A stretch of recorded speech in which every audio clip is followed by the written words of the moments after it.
Good morning and अस्सलाम वालेकुम। Morning spot में आप सबको एक बार हम फिर खुशामदीद कहेंगे। सुबह का जो आगाज़ होता है, कोशिश ये की जाती है कि सुबह का आगाज़ अच्छी ख़बरों से किया जाए, लेकिन बहुत सारी चीज़ें ऐसी होती हैं कि हम बेबस हो जाते हैं कि उन अच्छी ख़बरों को हमने बाद में रखना होता है। लेकिन कुछ अफ़सोस और अफसरदगी की ख़बरें होती हैं जिनको सामने रखा जाता है। कल हमने देखा कि शाम 7-8 बजे के करीब हमारे एक बड़े प्यारे साथी हैं और हमारे बड़े प्यारे भाई थे, सैयद अब्दुल्ला हसन, जो कि हमारे चैनल का हिस्सा भी थे और प्रोग्राम भी करते थे, न्यूज़ भी पढ़ते थे। कल शार फैसल पर ट्रैफिक हादसे का शिकार हुए और शिकार होने के बाद जहान फ़ानी से कूच कर गए और मालिक हकीकी से जा मिले।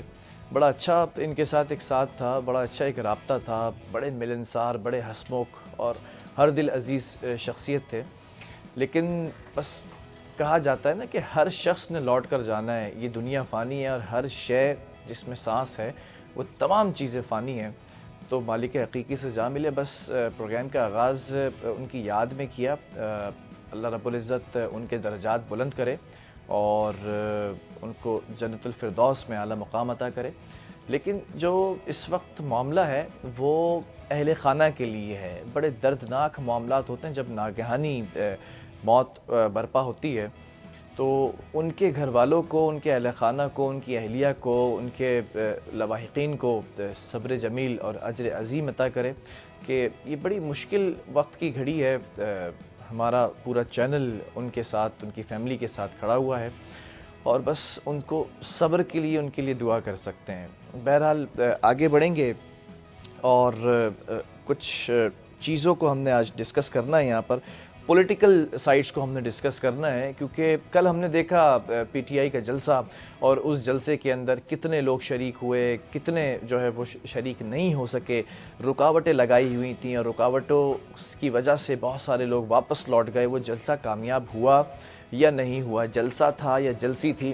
फिर उसमें हमने देखा कि पुलिस और जो कारकुनान थे पीटीआई के, उनके दरमियान भी झड़पें हुई।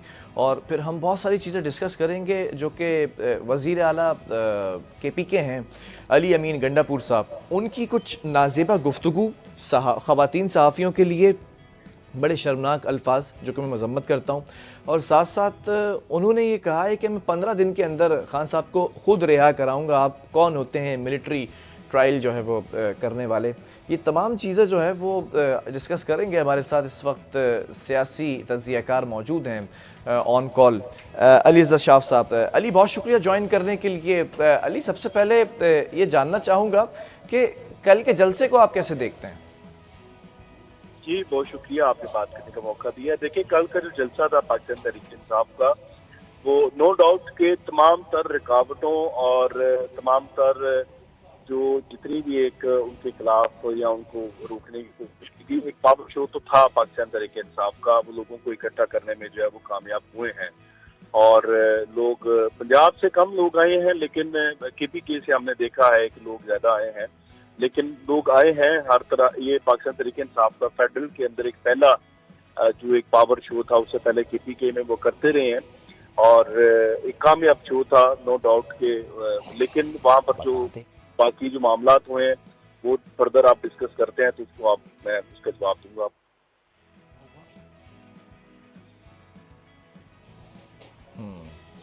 अच्छा अली, ये भी जानना चाहूँगा कि मुख्तलिफ सियासी रहनुमाओं के, पाकिस्तान तहरीक इंसाफ के बड़े जारहाना कमेंट्स सामने आए हैं।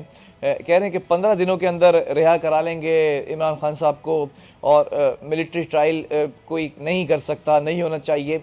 इस सिचुएशन को मज़ीद बिगड़ता देख रहे हैं या फिर पीटीआई के लिए कोई ग्राउंड बनता दिखा नज़र आ रहा है आपको? देखिए, जो इस वक्त हालात हैं, हालात बिल्कुल ऐसे नहीं थे जिस तरह का वहाँ पे जारहाना रवैया या जारहाना मजाज जो है वो देखने को मिला है पाकिस्तान तहरीक-ए-इंसाफ की तरफ से।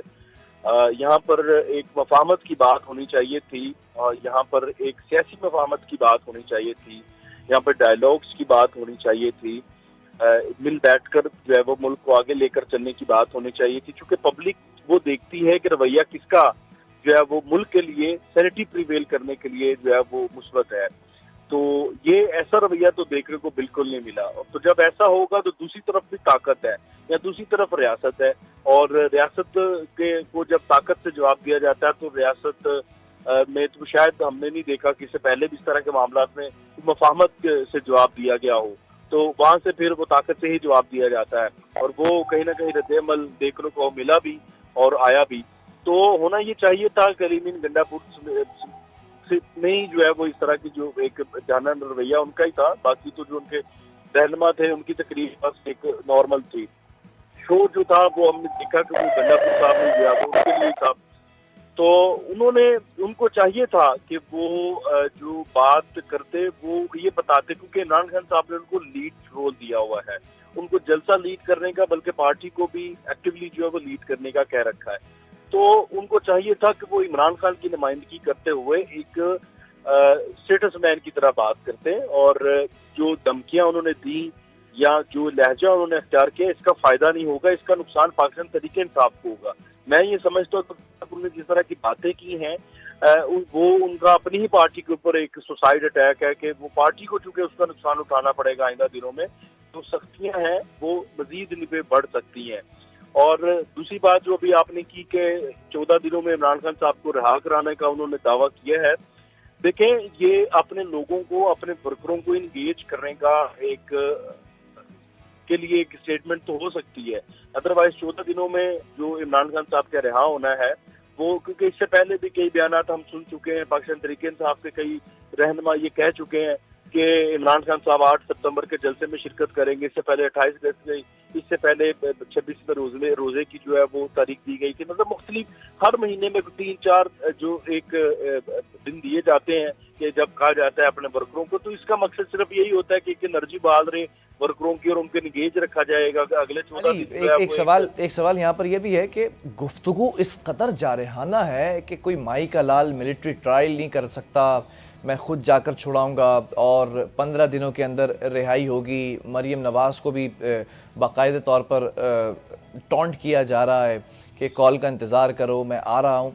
ये वही लेगेसी नहीं नज़र आ रही क्या जो इमरान खान की गुफ्तगू में, और माजी की अगर तकारीर का आप हवाला दूं मैं आपको, तो ये वही लेगेसी है?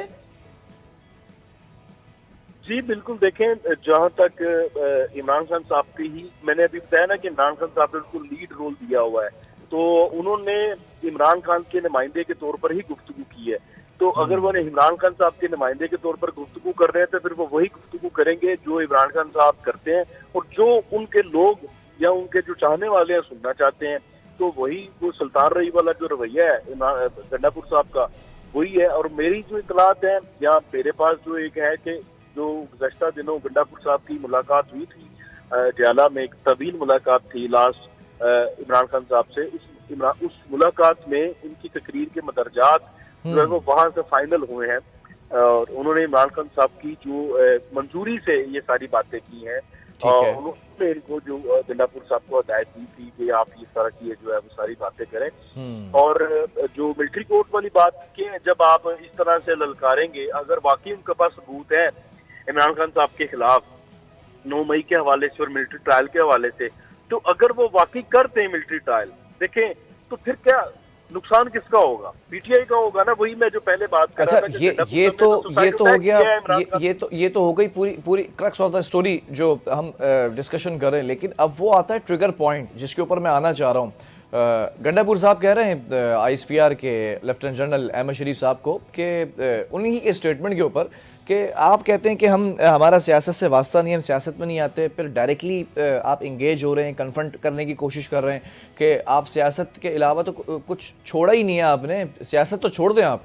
इस तरह का जो जुमला सामने आया है कि किसी और को तो छोड़ नहीं रहे आप, और फिर आप यही कर रहे हैं, मतलब डायरेक्टली आप इदारों से इंगेज हो रहे हैं जो सीएम केपी के हैं, फिर आप कहते हैं कि ग्राउंड नहीं बन रहा हमारे लिए, फिर वहाँ पर एक स्टेटमेंट चेंज हो जाता है खान साहब का, पहले बैठने के लिए तैयार नहीं थे, अब टेबल टॉक पर तो आमादगी का इजहार किया उन्होंने। लेकिन इनके जो पैरोकार हैं ये ऐसा नहीं लग रहा कि सारा गेम बिगाड़ देंगे बना बनाया? जी बिल्कुल, जैसे पहले बात करें तो गेम तो बिगाड़ने, ये यही तो समझ नहीं आ रही इनको पीटीआई वालों को कि ये गंडापुर साहब का कोई सुसाइड अटैक किया पार्टी पे। जी। उन्होंने जो बात वो कर रहे हैं ना आपके, वो जो उनको कह रहे हैं तो सियासत में आप कड़ी सियासत रहे हैं, तो देखें इमरान खान साहब ने गुज़श्ता दिनों जब भी उनसे बात होती है, जब भी उनको कहा जाता है कि सैनिटी प्रिवेल करने के लिए आप बैठें, आप एक इस वक्त अवाम आपके फॉलोअर आपकी तरफ देख रहे हैं, आपका एक रोल है जो भी है, तो आप बैठे टेबल पे बात करें, मुज़ाकरात करें। तो इमरान खान साहब हमेशा ये बात करते हैं कि मैं बात करूंगा जीएचक्यू में, ठीक है। तो जो अपना नुमाइंदा मुकर्रर करे मैं उनसे बात करूंगा। तो अगर गंडापुर साहब के इस्तेदलाल को देखा जाए तो कहते हैं कि आपने सियासत के सिवा कुछ किया नहीं है, तो भाई आप ही के लीडर तो उनको सियासत में ला रहे हैं। भाई जिनको आप 18वें ग्रेड का, 20वें ग्रेड का, 21वें ग्रेड का ऑफिसर कहते हैं, आप उनको, जिनको आप अपना मुलाजम कहते हैं, आप क्यों मुज़ाकरात करना चाहते हैं? उनको क्यों टेबल पे बैठा रहे हैं? आप सियासतदानों से मुज़ाकरात करें, आप सियासतदान हैं, आप वफादारी दिखाएं, आप उनसे बात करें। तो सियासत में तो खुद आप उनकी वैल्यू, उनकी इम्पोर्टेंस तो आप खुद बना रहे हैं कि मैं आपसे मुज़ाकरात करूंगा। आप एक इतनी बड़ी जमात के लीडर हैं और आप 21वें ग्रेड के ऑफिसर से मुज़ाकरात करना चाहते हैं, तो सियासत में तो खुद आप उनको लेकर आ रहे हैं। अच्छा, एक चीज और अली, आपकी मौजूदगी का यहाँ पर फायदा उठाते हुए सवाल करना चाहूँगा। आपके सोर्सेज काफ़ी ऑथेंटिक होते हैं। चीफ जस्टिस साहब का टेन्योर भी ख़त्म होने जा रहा है और अक्टूबर का महीना बड़ा भारी गुजर सकता है। क्या इस हुकूमत के लिए जो इस वक्त गवर्नमेंट है, और ख़ास तौर पर अगर मैं नाम लूँ नून लीगी हुकूमत, क्या गिरां गुजर सकती है, क्या भारी हो सकती है, या चीफ जस्टिस को मजीद अता ताड़ा साहब तो कह चुके हैं कि काजी साहब ने मुझसे कहा है कि मुझे एक्सटेंशन नहीं चाहिए, लेकिन वो जो एक बिल की तरफ जा रहे हैं कि जजेस की जो उम्र है उसको बढ़ा दिया जाएगा तो ऑटोमेटिकली एक्सटेंशन मिल सकती है, इस तरह कुछ गेम हो सकता है, फ़ायदा हो सकता है क्या नून लीग को? देखिए, जो आईनी पैकेज की बात है ना, आज 5 बजे पार्लियामेंट का इजलास भी है, कुछ चीजें तो शायद आज भी अनफोल्ड हो जाए, आज नहीं होंगी तो 1-2 दिनों में होनी है। आईनी पैकेज के हवाले से मैं आपको क्लैरिफिकेशन दे दूं, वो आना ही आना है, क्योंकि एक तो आईएमएफ का मसला है। आईएमएफ ने आपको कहा हुआ है कि पेंशनर्स का मसला हल करे, क्योंकि आपके जो खजाने का एक बड़ा हिस्सा पेंशनर्स को चला जाता है। तो आप 2 साल या 3 साल जब मुझसे मुलाजमत बढ़ा देंगे तो आपको उससे एक थोड़ा बहुत रिलीफ तो मिलेगा। ठीक है, मसला आपने हल करना ही करना है, तो उसमें डेफिनेटली जुडिशरी भी आती है, तो जुडिशरी में जो मुलाजिम है सरकारी, उनकी भी मुद्दत मुलाजमत बढ़ेगी। और बाकी बात आप कह रहे हैं अक्टूबर की, अक्टूबर में 2 चीजें हैं, एक तो थोड़ा बहुत तो सेंसिटिविटी है, वो तो डिपेंड करता है इस हुकूमत के हिसाब की। जो इस वक्त वजीर आज़म है शहबाज शरीफ साहब, उनके हिसाब की अगर तो वो अपने हिसाब को मजबूती के साथ रखते हैं, उन तमाम हालात को फेस कर जाते हैं, तो उसके बाद का कोई मसला नहीं है। चलें, अक्टूबर गुजर जाएगा इनका। दूसरी बात है कि काजी साहब रहें या ना रहें, कोई फर्क नहीं पड़ेगा। जो नए आएंगे वो भी कोई हुकूमत के लिए कोई इतने मसाइल नहीं होंगे। ये मैं अपने सोर्सेज से आपको बता रहा हूँ, इससे ज्यादा मैं बता नहीं सकता। जुडिशरी का मामला है, तो काजी साहब भी स्टे कर सकते हैं, ये भी मैं आपको बता दूं। चलें जी, बहुत शुक्रिया अली रज़ा शाह, आप हमारे साथ मौजूद थे। अलमिया ये है कि नाज़रीन, सवाल मैंने ये किया कि काजी साहब अगर स्टे कर जाते हैं और ठीक है वो एक्सटेंशन नहीं चाहते हैं, लेकिन अगर जजेस की उम्र में तोसी कर दी जाती है तो automatically he will stay in the court. सवाल ये है कि हम ये सवाल कर ही क्यों रहे हैं कि काजी साहब का होना या ना होना सीट पर क्या हुकूमत के लिए कारामद साबित होगा या गिरां गुजरेगा। सियासत का और जो अदलिया है उसका कोई इस तरह का कोई ब्रिज नज़र नहीं आना चाहिए, लेकिन सबसे बड़ा अलमिया ये है कि यहाँ पर ये सवाल किया जाता है, ख़बरें बनती हैं, चमगोइयाँ होती हैं, क़यासराइयाँ होती हैं कि अदलिया का क्या सियासत के अंदर किरदार है या नहीं। एक वक्फे की तरफ जा रहे हैं, वक्फे से जब वापस आएंगे तो हमें फ़ीडबैक सबसे ज़्यादा मिला जब हमने माजी के अंदर कुछ एपिसोड्स के अंदर डॉक्टर्स को बुलाया, कुछ स्किन ट्रीटमेंट्स के हवाले से, कुछ स्किन की जो बीमारियां हैं, कुछ हेयर्स के हवाले से जो ट्रीटमेंट्स हो रहे हैं इस वक्त, कौन से ऑथेंटिक हैं, कौन से नहीं हैं, एंटी एजिंग के लिए कौन सी चीज़ें ज़रूरी हैं, उम्र अगर ज़्यादा बढ़ती चली जा रही है और वो चेहरे पर भी नज़र आ रही है तो उसको कैसे कम किया जा सकता है, ये तमाम चीज़ें हम आपको बताएंगे एक छोटे से कमर्शियल ब्रेक के बाद।